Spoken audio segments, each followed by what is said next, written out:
Good morning. I'm first day in Kyiv, and it is 9 a.m. We slept fantastically well. We came at around 9:10 p.m. home. Our train was late. And thank you to my friend Marina who took us back home. And we had a little bit of late dinner and went to sleep at midnight. Today it's 9 a.m. right now. Here's a place where I sleep. That's mom's living room. And you will see many beds like this in Kyiv where you actually can extend it for the night. That looks kind of like this. And then you put it together for the day, and I will show you how it looks like. But the biggest difference from American life, I guess, we woke up, and as mom said, at 8 a.m. there's no light. No light. So, because of all the shootings and bombings and the attack all the infrastructure, the power plants, I guess, are not strong enough to support all the population with electricity. Therefore, there is like a regime for the turns off of the electricity. So we do not have electricity in our area, which is zone 6.2, from 8 a.m. until 10:30 a.m. and then from, I believe, 5 p.m. until 10 p.m. to kind of figured out how to continue life, because I'm still going to work here, and I'll show you the mess how it is.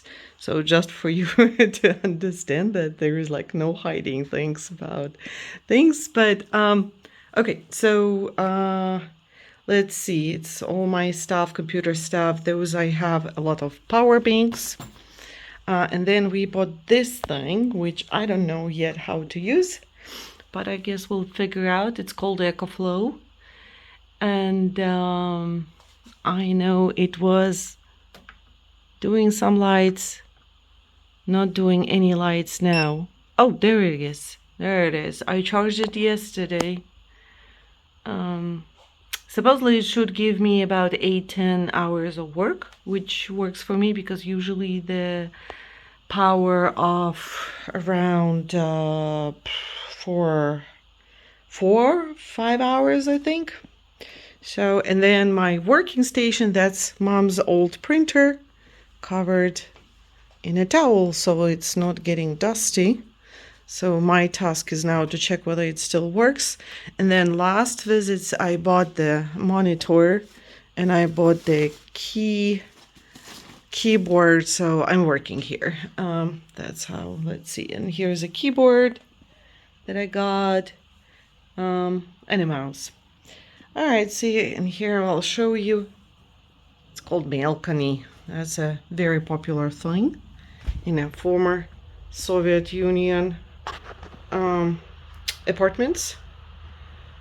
We have a balcony, so mom did great job about it. Before, when I lived here, it was all in all kinds of things, bicycles and other things. And wanted to show you how it looks behind the window. I don't know how to open this thing.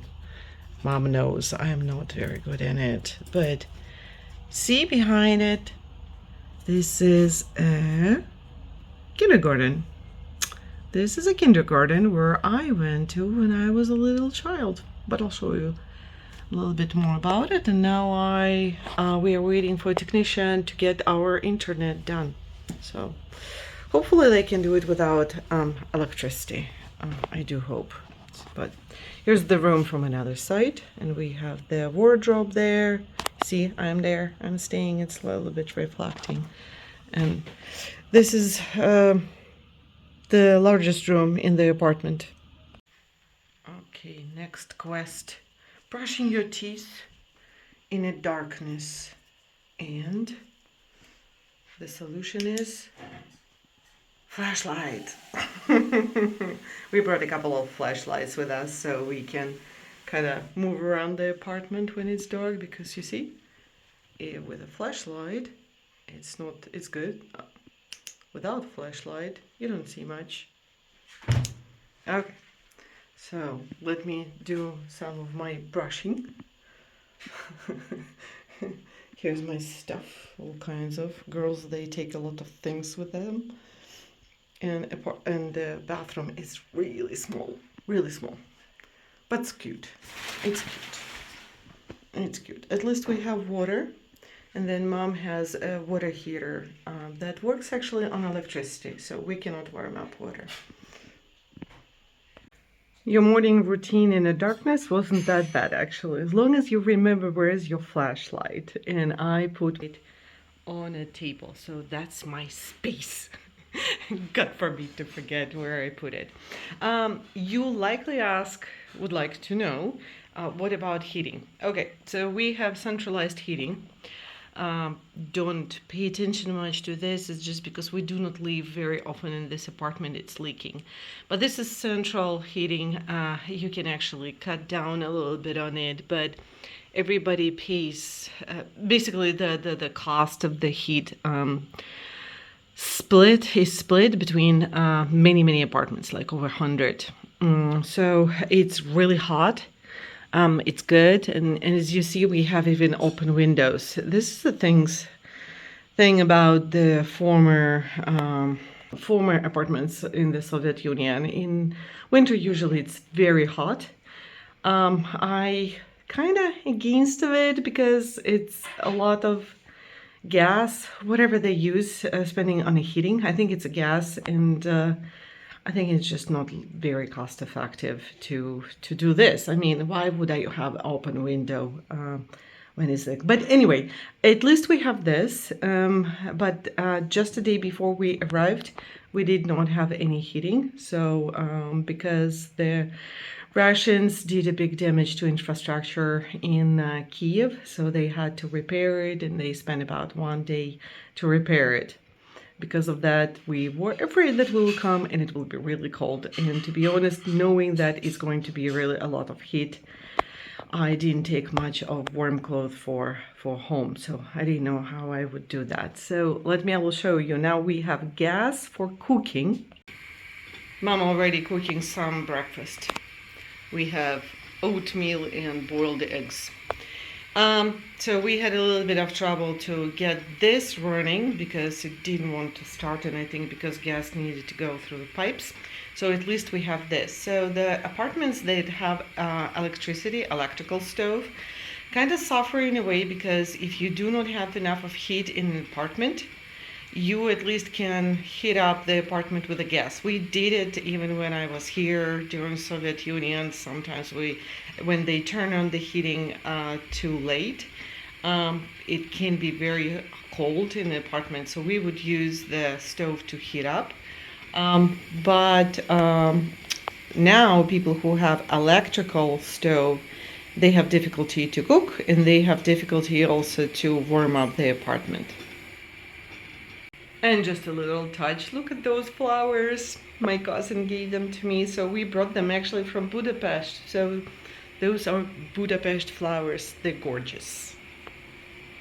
And there's a little bit of space in our kitchen. Oh, look at that, my friends gave me this cup, and this is my name, just in Russian. Yes, I spoke Russian most of the time when I was a kid. Well, I do even now, but that will be a different topic.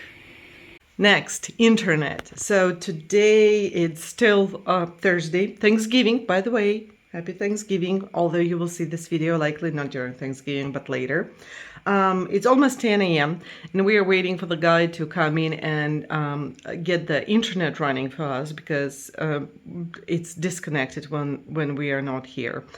I used internet as my cell phone. I was able, oh gosh, I feel myself a tech person. I connected my mom's tablet, my mom's tablet to my phone. So we were able to read news, and this is something, a morning routine we have for the last 3 years, is just reading news. And I think it's mostly in hopes that war is over.